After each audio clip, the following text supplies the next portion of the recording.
क्या है और तुम जिस रास्ते पे चल रहे हो उस रास्ते पे जाके क्या होगा। उसने कहा मुझे दिक्कत नहीं है। तब भगवान ने कहा तो जैसी तुम्हारी इच्छा, क्योंकि अंत में जीवन तुम्हारा है। तो हमारा काम भी यही है, आपको बस इतना बताना कि सही गलत क्या है। तो अगर आप जीवन में कुछ बहुत बड़ा करना चाहते हो तो उसका पहला कदम मेरी नजर में है अच्छी संगत। क्योंकि देखिए भगवान को शायद हम पर इतना भरोसा नहीं था, इसलिए भगवान ने सब कुछ करके दिया है। संगत में कई लोग आते हैं, परिवार इत्यादि, तो भगवान ने सब कुछ दिया। परिवार हमारे हाथ में नहीं है कि कौन से माता पिता मिलते हैं आपको, भाई बहन कैसे मिलते हैं, हमारे हाथ में नहीं है। हम सफर भी देखिए, अब कितना भी अपने मन से कर लो, बातें तो यही कही जाती है कि जोड़ियां तो ऊपर से बनकर आती है। जो लिखा है वो तो मिलेगा, दुख लिखा है तो किसी के साथ भी जाओ दुख ही मिलेगा, और सुख लिखा है तो किसी के साथ भी जाओ सुख ही मिलेगा। तो ये बातें कही गई है कि जोड़ियां ऊपर से बनकर आती। तो चलो ये भी हमारे हाथ में नहीं हुआ। अंत में कौन सा रिश्ता बचता है? दोस्त। सिर्फ दोस्त ऐसे हैं जिनको हम देख परख कर चुनते हैं, सिर्फ अकेले दोस्तों को, बाकी सबका इंतजाम भगवान ने करके रखा है। तो ऊपर जाओगे भगवान कहेंगे एक तो काम दिया था मैंने तुमको, सिर्फ एक काम, तुमने वो भी ढंग का नहीं किया। अच्छा लगेगा? एक काम दिया भगवान ने, हमने वो भी अच्छे से नहीं किया। एक मित्र तो हमको भगवान ने बस ढूंढने बोले थे, हमने वो भी अच्छे नहीं ढूंढे। और फिर भगवान से कहेंगे कि भाई हमारे जीवन में कुछ अच्छा नहीं हुआ, तो भगवान कहेंगे जिन लोगों के बीच रह रहे हो वही अच्छे नहीं है। तो जीवन में अब एक बात बताइए, अगर आप ऐसे लोगों के बीच रह रहे हैं जिन के जीवन का मूल मंत्र ही है कि मजे करना, एक ही तो जीवन है, आराम करो, घूमो फिरो, तो फिर वही होगा। क्योंकि घूमना फिरना कब तक करोगे? जब तक पिता पैसे दे पा रहे हैं, जब उनके पैसे खत्म तब, क्योंकि जिस समय तुमको मेहनत करनी चाहिए तब तो तुम पैसे उड़ा रहे थे। फिर जब खुद के पैसे उड़ाने का समय आता है, क्योंकि समय तो भगवान वो भी देंगे, भगवान कहते हैं अच्छे से कमाओगे तो एक उम्र आएगी जब तुम भी अपने पैसे उड़ाओगे। कहते हैं कि पिता के पैसों पर क्या घमंड करना, पिता के पैसों पर क्या घमंड करना। घमंड तो वो हो कि पैसे आपके और पिता घमंड करे। ये घमंड करना ही है तो ऐसा करो ना। उम्र होती है हर चीज की, विद्यार्थी जीवन माना गया सिर्फ पढ़ाई और मेहनत के लिए। उसके बाद पैसे कमाए, अपने मन से जहां मर्जी वहां उड़ाओ, खूब आनंद लो। लेकिन जब असल में आनंद लेने का समय आता है तब हमारे पास, क्योंकि उससे पहले पढ़ने के समय बड़े आनंद ले लिए हमने, तो भगवान कहेंगे भाई दोनों हाथों में लड्डू तो मिल नहीं सकते, हो गए तुम्हारे आनंद के दिन खत्म। फिर जिस समय हम उन बच्चों का मजाक उड़ा रहे थे जो दिन भर पढ़ते थे, काम करते थे, पता चला वो हमसे बड़े आगे निकल गए। इसीलिए जिस वक्त जो काम सही है वो करो। गलत समय में गलत काम करोगे तो परिणाम तो अच्छा नहीं मिलने वाला। तो इसीलिए अपनी संगत अच्छी रखिए। ऐसे लोगों के बीच रहोगे जो खुद जीवन में कुछ अच्छा करना चाहते हैं, बड़ा करना चाहते हैं, मेहनत करना चाहते हैं, नाम कमाना चाहते हैं, तो धीरे धीरे आपके मन में भी ऐसे ही ख्याल आने लगे कि मैं भी कुछ करूं, मैं भी कुछ बनूं, ऐसे क्या बैठा हूं मैं खाली। वो तभी आएगा जब ऐसे लोगों के बीच बैठोगे।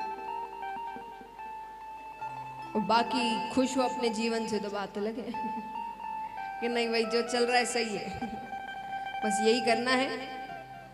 पैदा हुए, थोड़ा बहुत काम किया, शादी की, बच्चे पैदा किए, बूढ़े हो गए, मर गए, अच्छा जियो, ऐसे जियो।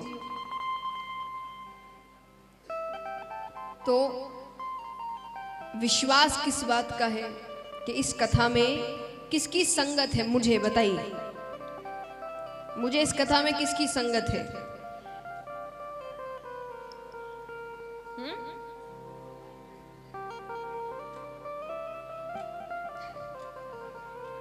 बताइए, मेरी संगत किसकी है? मेरे सबसे पास कौन है? मैं दिन भर सातों दिन किसकी बातें कर रही होंगी? मेरी संगत कौन है? भगवान। भगवान की लीलाएं, उनकी बातें। तो विश्वास क्या है कि अगर ये साथ है तो सब काम भले ही भले होंगे, यानी कथा अच्छी ही अच्छी होगी। तो यही विश्वास लेकर बैठी हूं। तो प्रार्थना यही है कि अगर 7 दिनों में कोई बात अच्छी ना लगे, आपको बुरी लग जाए, तो घर का बालक समझकर क्षमादान दे दीजिएगा। क्योंकि घर के बच्चे कैसी भी भाषा बोले अच्छे ही लगते हैं। छोटा सा बच्चा अस्पष्ट बोलता है, तोतली भाषा बोलता है, आधी बातें समझ ही नहीं आती, फिर भी प्यारा ही लगता है। कि जो बालक कह तोतरी बाता, सुनहि मुदित मन पितु अरु माता। तो वही प्रार्थना आप सभी से है, क्योंकि भगवान की कृपा हो जाए तो बड़े से बड़ा काम भी आसानी से हो जाता है। आइए भागवत जी के पहले श्लोक में ही, अच्छा एक बात, आपने ये कथा कई बार सुनी होगी, फिर भी कईयों को नहीं लगेगी, क्योंकि पिछली बार जब सुनी तब ध्यान से नहीं सुनी। यहां ऐसा नहीं चलेगा। जैसे हम बच्चों को ट्यूशन में भेजते हैं ना, तो ट्यूशन में पहले तो पढ़ाया जाता है, फिर वो पढ़ाई भूल ना जाए उसके लिए होमवर्क दिया जाता है। तो अब ये आपका 7 दिन का ट्यूशन है। तो 3 घंटे तो आपको पढ़ाया जाएगा, उसके अलावा आपका होमवर्क है कि जो भी बातें हो रही हैं, जो भी कथाओं की लीलाएं बताई जा रही है, वो दूसरे दिन मैं आपसे शुरुआत में पूछूंगी कि पहले दिन कौन कौन सी कथाएं हुई। और जब तक आप सभी कथाओं के बारे में नहीं बताएंगे, तब तक उस दिन की कथा आरंभ नहीं होगी। तो मतलब आपको ध्यान से सुनना पड़ेगा, घर जाकर रिवीजन भी करना पड़ेगा।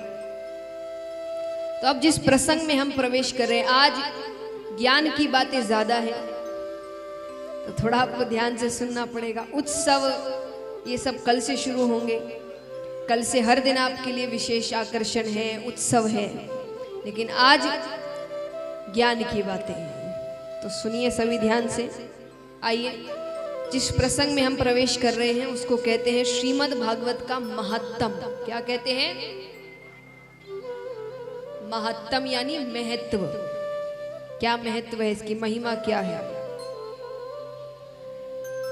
पहला श्लोक सुनते हैं। सच्चिदानंद रूपाय विश्वोत्पत्त्यादि हेतवे तापत्रय विनाशाय श्री कृष्णाय वयं नुमः। श्री कृष्णाय वयं नुमः। शास्त्रों में भगवान के 3 स्वरूप बताए गए हैं, सत, चित्त और आनंद, मिलाकर हुए सच्चिदानंद। भगवान का स्वरूप बताया गया है सच्चिदानंद। भगवान को सच्चिदानंद रूपाय कहा जाता है। तो सच्चिदानंद माने सत, चित्त और आनंद। सत माने बताइए, यहां ऐसे मैं अकेली नहीं बोलूंगी, वार्तालाप चलता रहेगा। सत माने बताइए, 2 मार्क्स क्या आता है ना, परिभाषा बताओ। सत माने सत्य, सच। तो सच क्या है, या सच किसको बोलते हैं?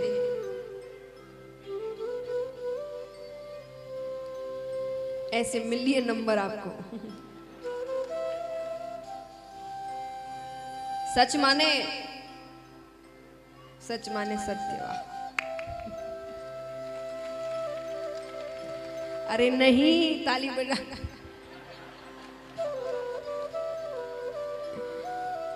मैं परिभाषा पूछ रही हूं। सच माने सत्य, सच माने सत्य, ऐसे थोड़ी। ये तो वो बात होगी, सास माने सासू, सासू माने सास, और सबको ही पता है वो तो। सच की परिभाषा क्या है? कोई बात सच है कैसे मानते हैं? जो कभी बदलता नहीं, अडिग रहता है, वो सत्य होता है। झूठ हर वक्त बदलते रहता है, परिस्थिति अनुसार, समय अनुसार, व्यक्ति अनुसार। इसीलिए कहते हैं एक झूठ को छुपाने के लिए 100 झूठ बोलने पड़ते। क्यों बोलने पड़ते? क्योंकि वो बदलते रहेगा। परिस्थिति, समय, हर व्यक्ति को एक ही झूठ बोल भी नहीं सकते। लेकिन सच कभी बदलता नहीं, वो हर वक्त एक ही रहता है। जैसे उदाहरण, आप, हम जन्म लेते हैं, छोटे से बच्चे हैं तब भी हम ही हैं। बड़े हुए स्वभाव बदल गया, शरीर बदल गया, लेकिन हम तो हम ही रहे। आप तो कोई और नहीं बन जाएगा। जवानी आ गई और स्वभाव बदल गया, रूप बदल गया, हरकतें बदल गई, घर बदल गया, फिर भी हम तो हम ही रहे। बुढ़ापा आ गया, झुर्रियां पड़ गई, लेकिन फिर भी हम तो मर भी गए। उसके बाद भी जो मरा है उसका वो तो वही है, वो बदला तो नहीं। तो सच कभी, बाकी चीजें बदल रही है, शरीर, स्वभाव, घर, परिस्थिति सब बदलता है, लेकिन हम कभी, तो सच कभी बदलता नहीं। तो इस दुनिया में ऐसा कौन है जो कभी बदलता नहीं? बताइए। भगवान। भगवान कभी, आप और हम यहां नहीं थे तब भी वे थे, आप और हम यहां हैं तब भी वे हैं, और आप और हम यहां से चले जाएंगे तब भी वे रहेंगे। वो कभी बदलते नहीं। तो आश्रय किसका लेना? जो बदले ना। अरे जो बदल जाए, आपको धोखा दे दे, उसका आश्रय लेकर क्या होगा?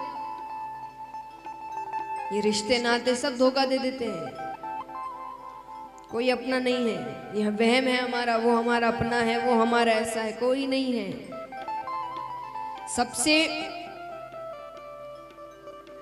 सबसे बड़ा सत्य, सोचिए उस समय शायद ही कोई व्यक्ति किसी के लिए झूठ बोले या गलत सोचे, पर जब किसी की मृत्यु हो जाती है तो उसके कई ऐसे अपने होते हैं।